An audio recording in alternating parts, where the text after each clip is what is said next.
实习期间，男友为了上位跟董事长女儿在一起了。可问题是，这公司就是我家开的啊，我就是董事长的女儿，那他是谁？大家好，开始今天的分享之前，希望你能给人间烟火点个订阅，我将会分享更多优质的内容。生日当天，我特意订了一家特色小饭馆，跟男朋友宋俊吃饭。一个人等了半个多小时之后，宋俊捧着一大束玫瑰花出现了。他气喘吁吁地跑到我面前，然后递给我一个精致小巧的盒子，说：“宝贝，生日快乐！这是我送给你生日礼物。”我打开一看，一条闪着细光的星星项链映入眼前，牌子是卡某亚的。虽然我个人对这个品牌无感，但宋俊有这个心思，我就觉得很幸福了。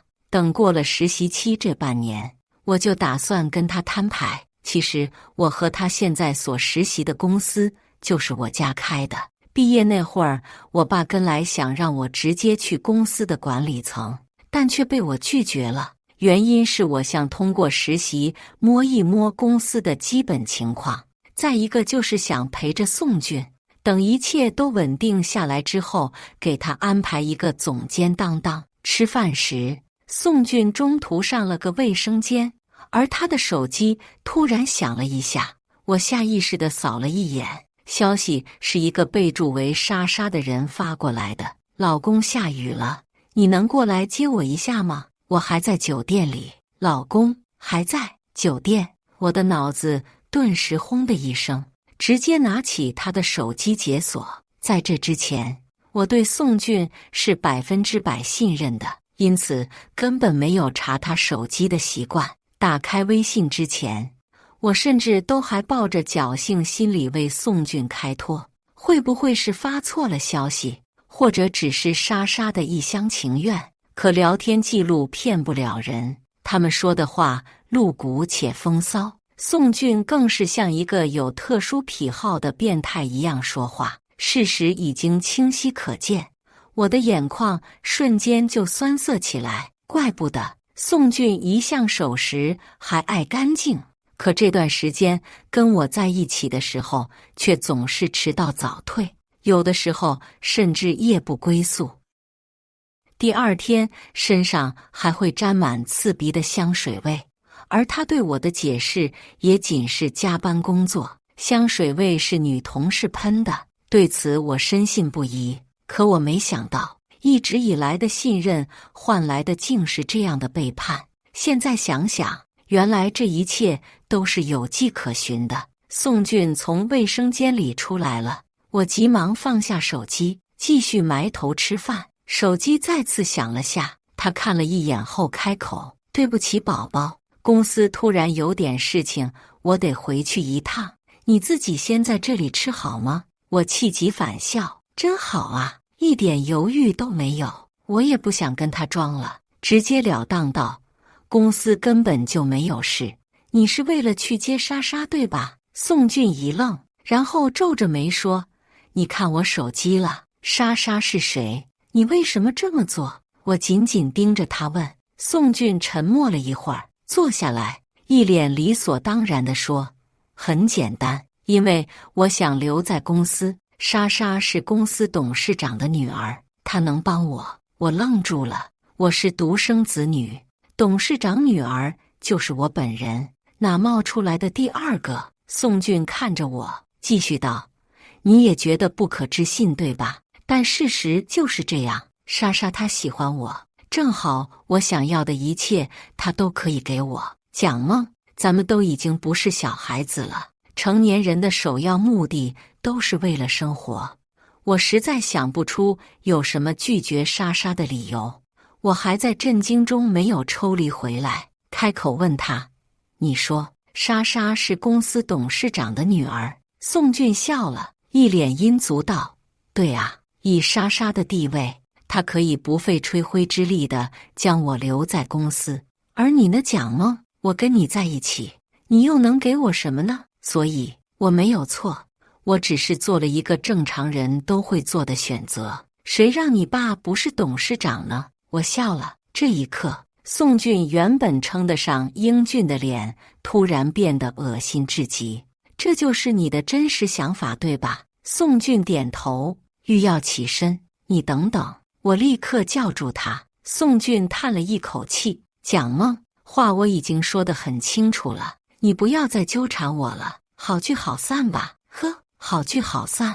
我想直接让他坐上公司总监的职位，他却背着我跟一个假千金睡觉，简直就是离谱他妈给离谱开门，离谱到家了。不等他再说话，我端起桌子上的凉汤，直接冲他脸上泼过去。宋俊一下子就懵了，指着我大喊：蒋梦，你干什么？干什么？从现在开始，老娘把你给甩了。哦，对了，既然你做了这个决定，那就希望你不要后悔。说完，不管宋俊气急败坏的吼声，我直接背上包扬长而去。第二天上午，我刚打开电脑，就听见同事的一片欢呼。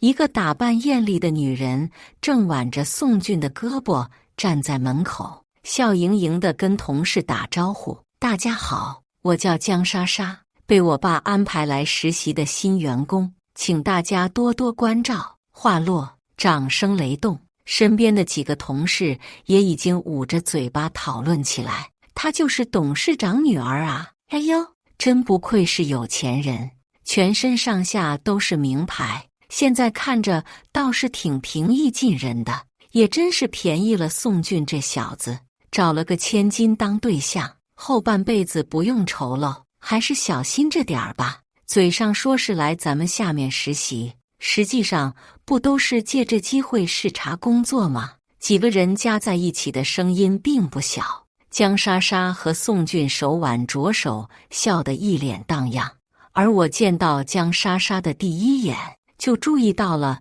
她脖子上的星星项链，卡某亚的，上面的钻明显比昨天宋俊拿给我的更大更亮。我一好奇，就问了句代购，得到的答案是江莎莎脖子上戴的是正品，价格18000，而昨晚宋俊拿给我的那个是代购送的高仿品，价格1K 出头。呵，我一下就笑出了声，早就该想到的。宋俊这人从跟我在一起开始就精打细算，就连出去约个会都不舍得请我吃人均200以上的，怎么会突然下血本买一条1万多的项链给我？几个女同事已经跟江莎莎搭上了话，七嘴八舌地问：莎莎，你这个项链是什么牌子的呀？好漂亮啊！我一抬头，刚好对上江莎莎看向我的眼神，她不轻不重地白了我一眼，说：这是卡某亚新款，昨天晚上男朋友送给我的，我很喜欢。不加掩饰的恶意，我感受到了。江莎莎话锋一转，突然叫我的名字：梦梦。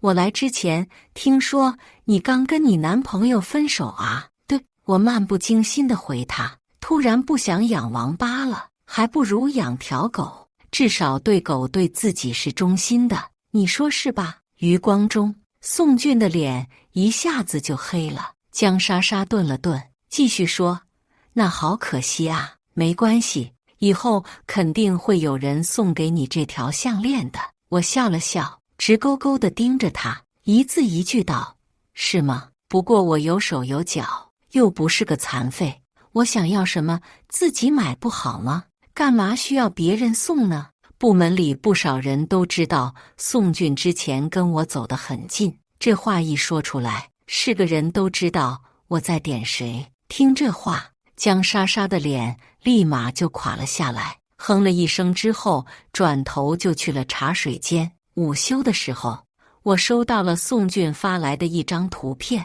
我点开一看，好家伙，这是一张账单。从在一起的第一天开始，一杯奶茶13元，一颗他妈妈包的水饺8毛，一根不二家棒棒糖1.2块，总共金额3678.25，有零有整的，也真是为难他了。宋俊，你把这些钱还给我，咱们之间就两清了。沪山，我冷笑一声，在一起3年，就这3000块钱也亏他好意思跟我要。我突然意识到，这3年来不是宋俊没钱给我买礼物，而是因为他觉得我根本不配。既然事情都做到这份上了，我也没必要再忍。我大体翻了翻某宝的购物记录和订单信息，3年的时间加起来一共67000块钱，还不算上零零散散的吃饭买单钱。我将截图发给他，直截了当道：一共65120，我给你抹个零，65000。宋俊那边不说话了，过了好一会儿，他才给我发过信息来：蒋梦，你什么意思？这些都是你心甘情愿给我的，凭什么要我还钱？再说了，这么多年我对你付出的可是真心实意的感情啊！听听这话，和你失去的只是一条腿，可我失去的可是爱情，有什么区别？我直接拉黑了他。至于我那67000，全当喂狗了。我原本以为这件事已经到此为止了，没了碍眼的男人，我将全身心都投入到了工作里。就光下个月的提案，我就前后后修改了不下10遍，确定真正万无一失之后才放心。周一提案会议召开，按照座位的顺序，我排到最后一个。看得出来，宋俊在这个提案上下了功夫，虽然有瑕疵，但也在接受范围之内，算得上是不错。可到了江莎莎，她踩着高跟鞋哒哒哒地走上台，十分自信地挺直腰杆，打开 PPT 开始讲解。说实话，如果不是出于礼貌，我或许就直接笑出声来了。从第1页到尾页，仅仅20几页的 PPT 可谓是漏洞百出，瑕疵不断。小瑕疵还好，可在调查数据上多打一个0算什么？想吃零蛋了。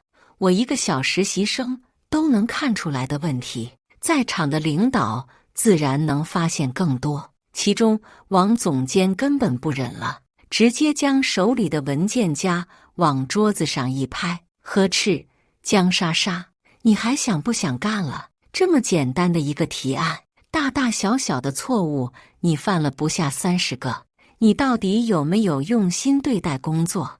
王总监他家里是做房地产的，来这里当总监单纯就是想体验生活，根本不在乎江莎莎的身份。我不管你是谁女儿，我告诉你，在我的部门，只有认真工作才是王道，要不然天王老子来了也救不了你。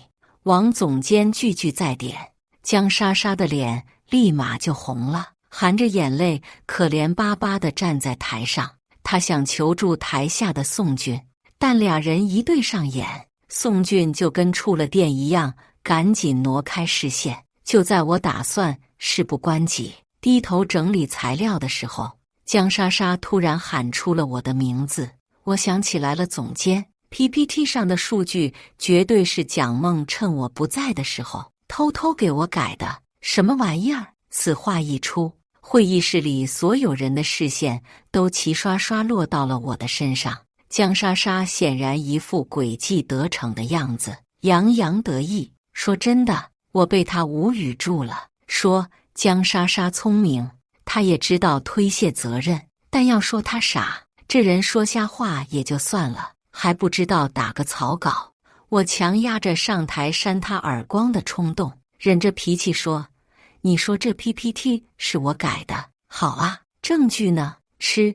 江莎莎不屑地白了我一眼，吊着嗓子说：这还用证据？整个部门都知道，每天下班你都是最后一个走的，鬼鬼祟祟的，谁知道你做了些什么？见我没有反应，江莎莎以为我是没话说了，继续胡扯。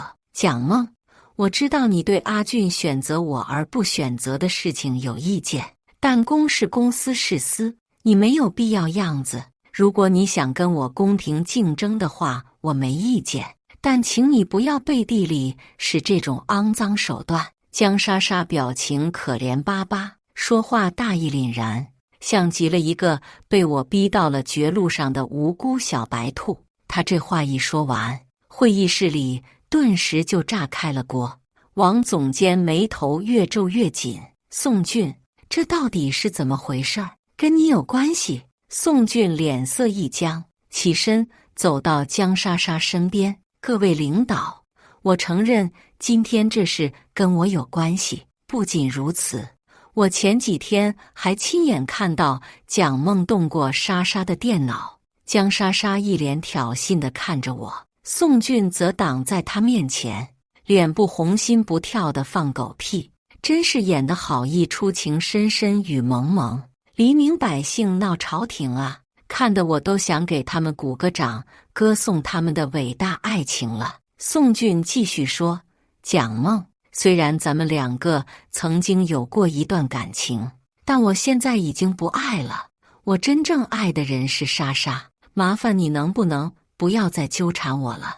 我彻底被这俩人的没脸没皮震撼到了，怕不是女娲造人的时候把全国人民的脸皮都给他俩了。”我直接站起来，将 U 盘推到王总监面前：“总监，这个 U 盘里是我做的企划提案。造谣一张嘴，辟谣跑断腿。办公室的监控就在我头顶上。如果领导愿意的话，完全可以去查这半个月的监控，到时候自然真相大白。”宋俊脸色一变，扯着我的胳膊责怪：“蒋梦，你还想闹到什么时候？你以前没有这么不懂事的。”不等我说话，王总监抢先道：“这件事我会彻查清楚的。”下午，我被总监叫到了办公室。一进门我就看见宋俊和江莎莎也在。看见我进门，江莎莎那眼神就跟恨不得刀了我似的。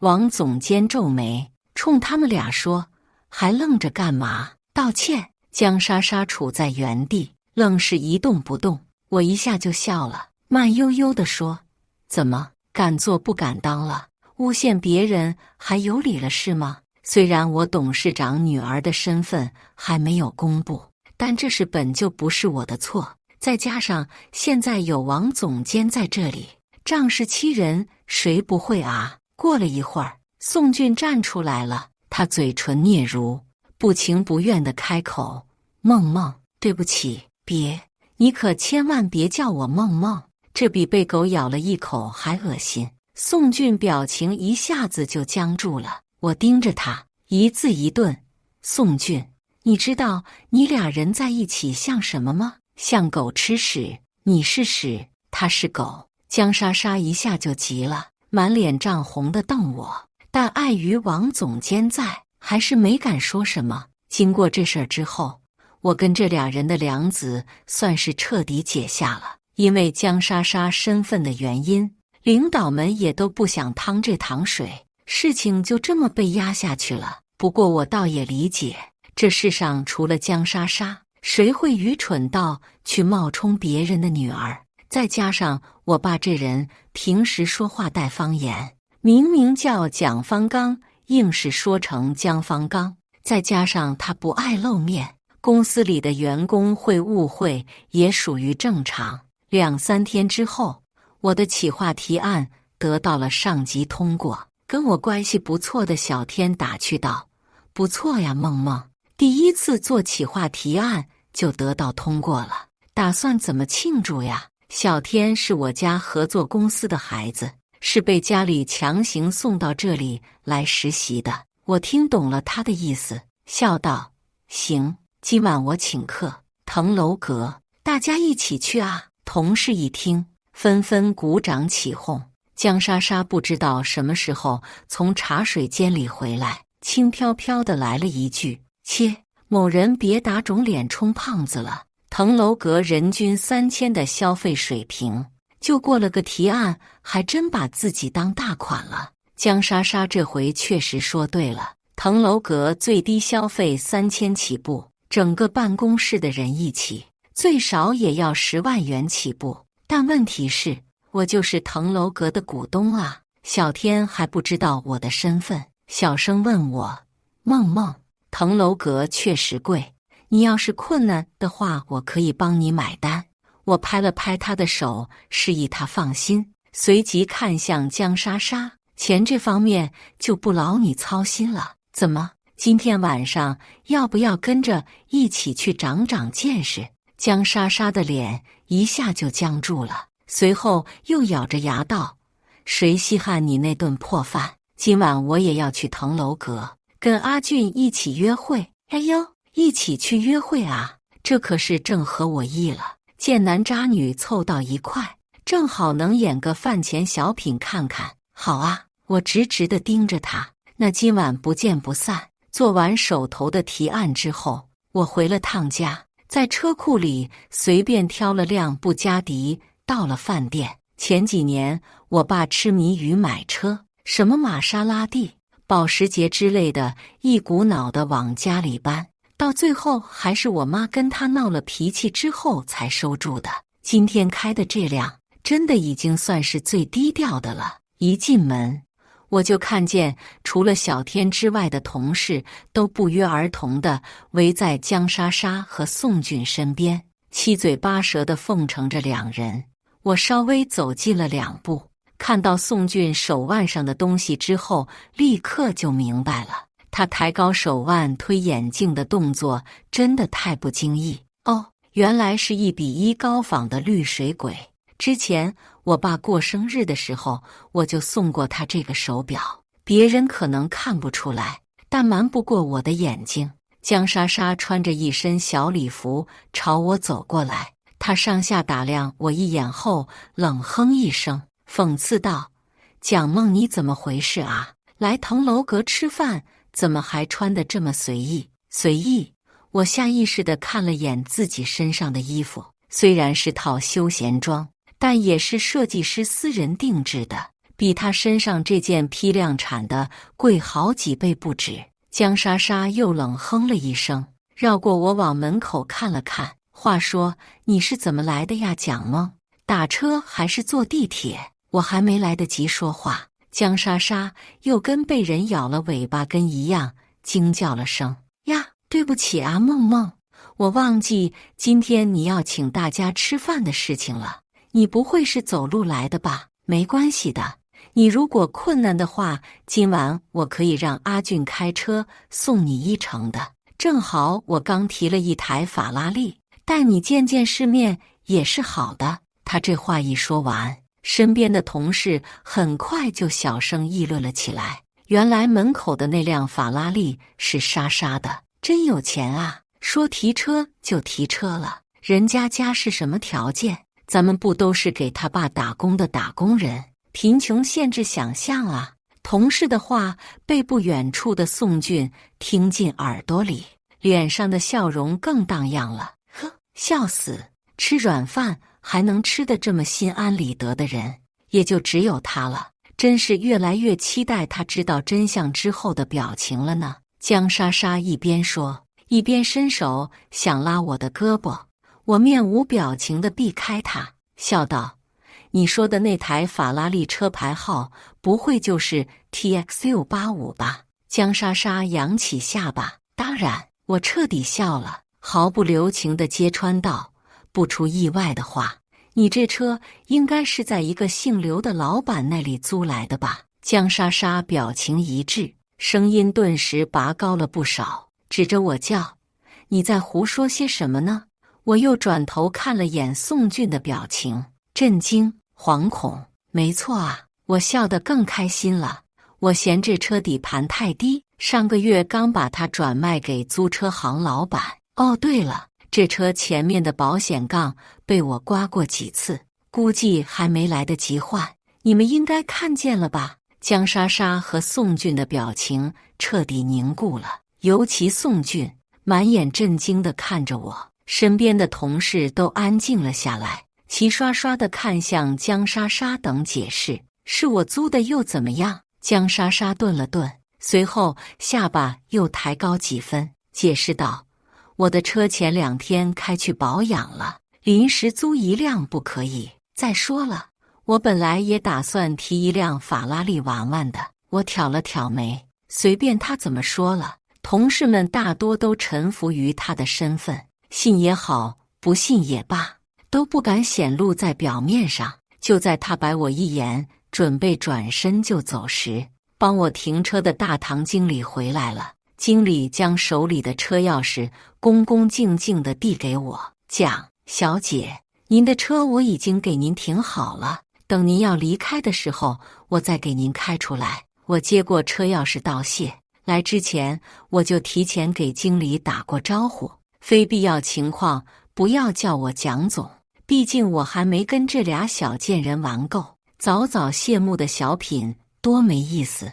正当经理准备转身离开时，江莎莎又来劲了。哎，这个服务员，你等会儿。经理对他趾高气昂的态度明显不满，皱着眉问：“请问小姐，你有什么需要吗？”江莎莎不由分说地将车钥匙丢到经理怀里，命令道：“我的车就在门口，你去给我停好吧。”经理表情一言难尽，但还是耐心道：“那麻烦您给我看一下您预约的用餐号。”江莎莎一脸自信地将手机递给他，半晌，经理略有些尴尬地将手机还给江莎莎：“不好意思，小姐，您预定的是D用餐区域，不在我的服务范围以内。”经理的话一说完，身边的同事直接惊呼出声：“D用餐区域，那不是腾楼阁的最低消费标准吗？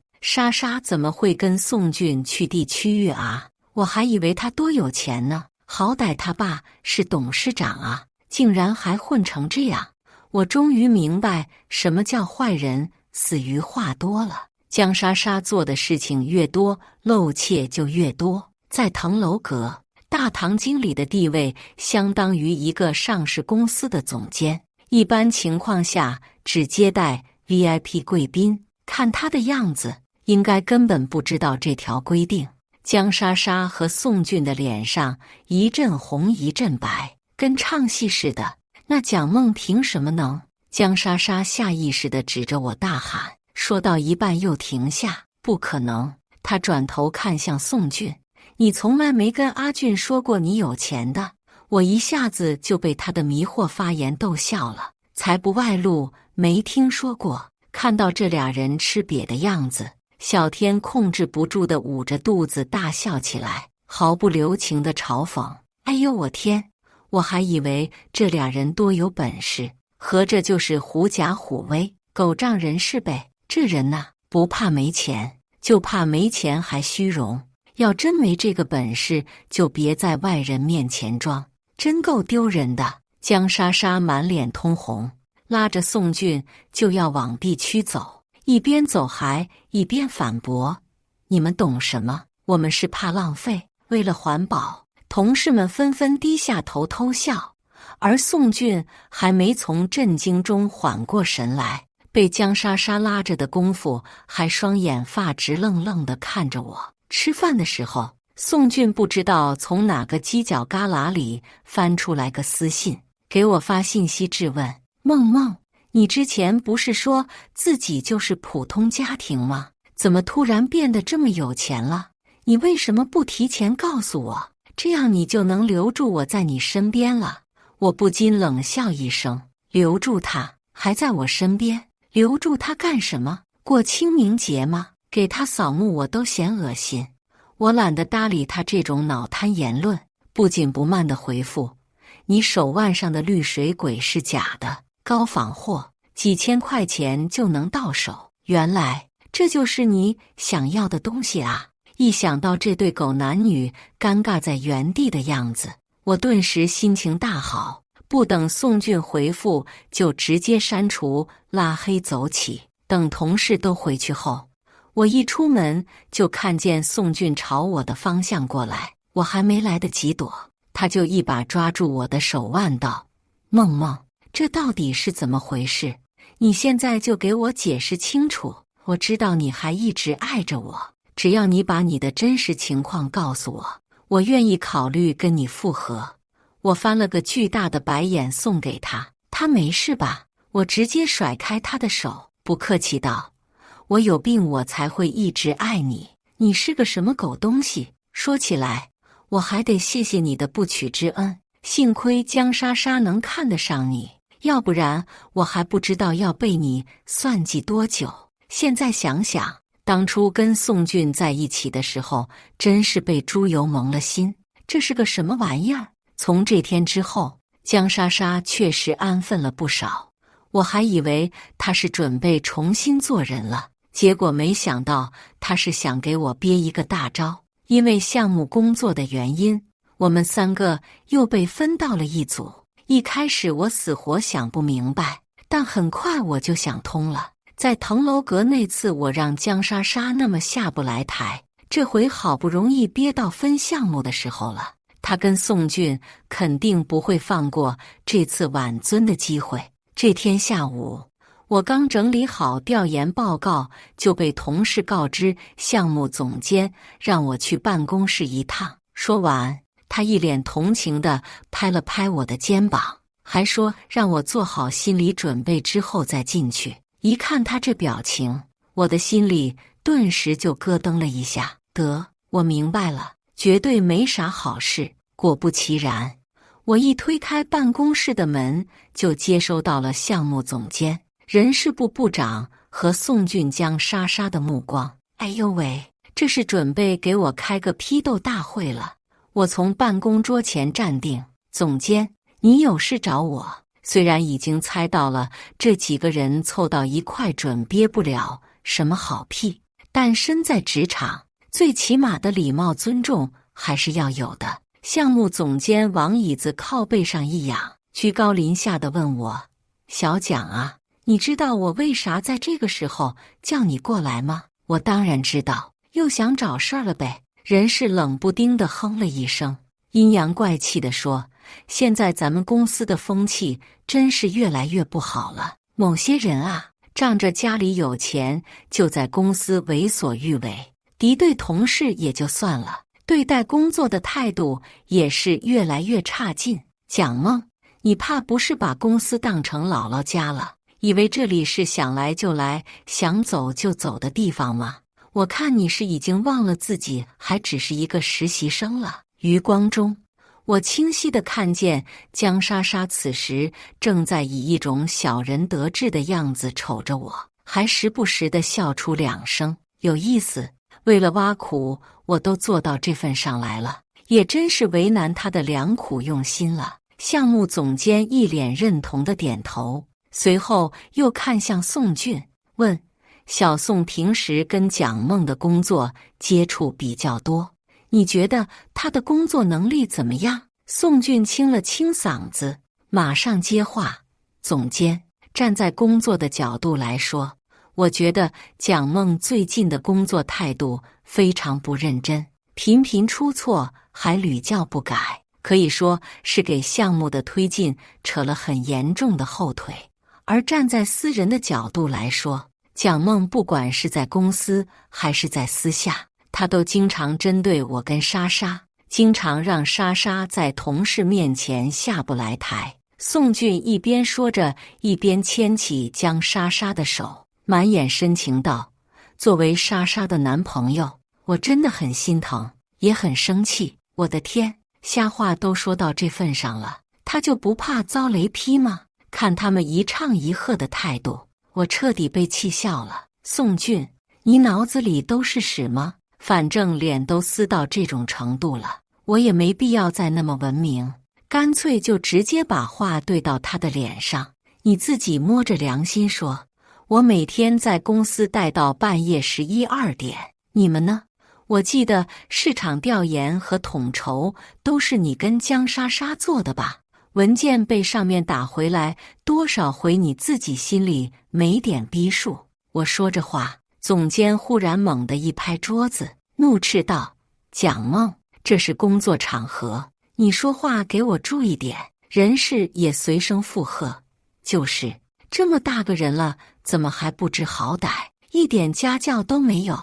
我不冷不热地看他们一眼，心里的怒气直往上涌。这他妈公司基层的风气什么时候变成这熊样了？对他们来说是无所谓，但这可是我家公司啊！不知好歹！我气急反笑，不知好歹的是谁啊？你们这么针对我的原因，不就是为了讨好江莎莎这个董事长的女儿吗？说好听点是人情世故，说难听点不就是舔腚吗？一听我这话，人事立马就急眼了，拍着桌子吼道：“你再给我说一遍，说100遍也是一样！”我冷冷地回他一句，随即转头看向江莎莎：“你不说自己是董事长女儿吗？来，现在我给你这个机会，给董事长打电话，让你爹来给你撑腰。”我这话一说出口，总监和人事都笑了。蒋梦，你什么时候糊涂了？董事长日理万机，你觉得他会闲到来给你这种无名小卒主持正义？我直直地盯着总监，淡声道：“江莎莎打个电话不就知道了吗？更何况江莎莎可是董事长的亲女儿，她就算看不上我，也总不能不管自己的亲女儿吧？”江莎莎显然没有想到我会直接让她给董事长打电话，原本还在吃瓜看戏的表情顿时变得忐忑不安。但宋俊却完全没意识到女朋友的不对劲，脸上的期待都快藏不住了。我冷笑一声，也是，像他这种势利眼，现在满脑子想的肯定都是怎么才能在董事长面前表现自己。莎莎，要不就给咱爸打个电话吧，有爸在，你也不用再受委屈了。宋俊迫不及待道：“笑死了，这么快就认上爹了？不行！”江莎莎下意识地抬高音量：“我爸今天出差了，现在在国外赶不回来的。”人事对他的话深信不疑，趾高气昂道：“听见没？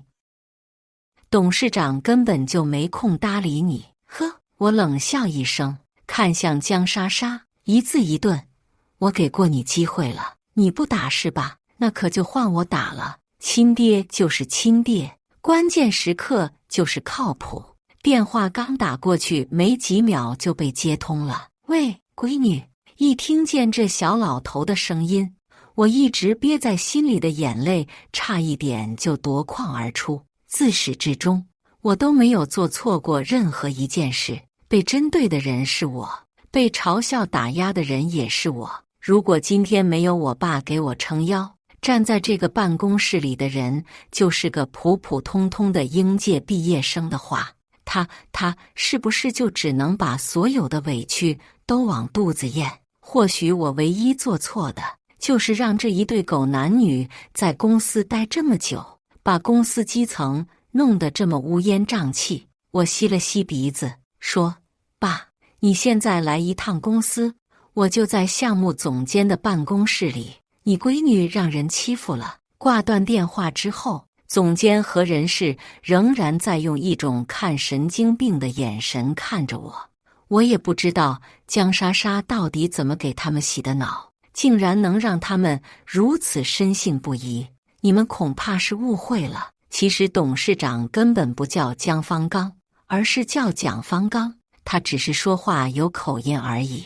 我好心给他们打预防针，但总监完全不信，反而哈哈大笑。合着你的意思是，董事长跟你一个姓呗？你怕不是受刺激太大了，开始做白日梦了吧？还是说你随便找了个演员来冒充董事长啊？此话落地，办公室的门忽然被人猛地推开。谁欺负我女儿？我爸气势汹汹地推门而入，身后还跟着正在拿纸巾擦冷汗的公司总经理。虽说以总监和人事部长的职位不足以见到我爸，但他们可认识总经理啊。总监猛地站起身来，笑嘻嘻地迎上去说：“经理，您说您要过来，怎么不跟我提前说一声啊？我这还什么都没准备呢。”准备？总经理瞪他，准备让我看看你是怎么势利眼的吗？总监一愣，尬笑两声道：“您这是什么话啊？”哈哈。此时宋俊和江莎莎的笑容已经完全凝固在了脸上。我爸一脸嫌弃地看了我一眼道：“你怎么回事？下基层当个实习生还能被人欺负成这样？我装模作样的叹了口气，冷声道：“我也不想啊，爸。但谁让您不知道在哪冒出来的好女儿仗势欺人呢？”我爸顺着我的眼神看向江莎莎，江莎莎脸色一僵，下意识的就要往宋俊身后躲，而宋俊此时已经完全愣在了原地，眼睛像抹了502一样死死地粘在我的身上。我爸冷哼一声：“女儿，我可没那么大本事生出这样的女儿。”说着，我爸又指了指宋俊，毫不客气道：“这就是你那前男友。”宋俊脸色一变，瞬间换上个虚伪的笑容，伸着手凑到我跟我爸面前：“董事长好，我是梦梦的男朋友，我叫宋俊，毕业于……”我爸瞥了他一眼，转头就问我：“你之前看上他哪了？”我眼瞎了呗。我爸面无表情地坐到沙发上，神情严肃，不怒自威：“我听说咱们公司来了个自称我女儿的关系户啊。”江莎莎听闻，肩膀都控制不住的发抖，哪还有刚才小人得志的样子？误会，都是误会。人事部长舔着脸解释：“我们就是看孩子工作压力太大了，想着开个玩笑，活跃气氛。”玩笑！我爸猛地一拍桌子，把除了我之外的所有人都吓了一个哆嗦。公司是你们开玩笑的地方吗？怎么，合着你们的意思是骂我闺女开不起玩笑呗？人事和总监早就被这场面吓傻了，低着个脑袋不停道歉。行了，我爸大手一挥，看向总经理道：“这事儿该怎么处理，你应该清楚。”总经理连连点头，铿锵有力道：“我明白，您放心，董事长，这些害群之马不配留在公司。”话音落地，宋俊的脸色刷一下就白了，直接冲上来拉住我的胳膊说：“梦梦，我知道我错了，梦梦，你原谅我这一次，我知道你还是爱着我的，我们在一起重新开始好吗？”他整个人就像失了智一样，死死地拉着我嘟囔。我刚想开口，就又被他堵回去。其实我根本不喜欢江莎莎，我真正爱的人是你啊！之前是他先来勾引我的，我只是犯了每个男人都会犯的错误。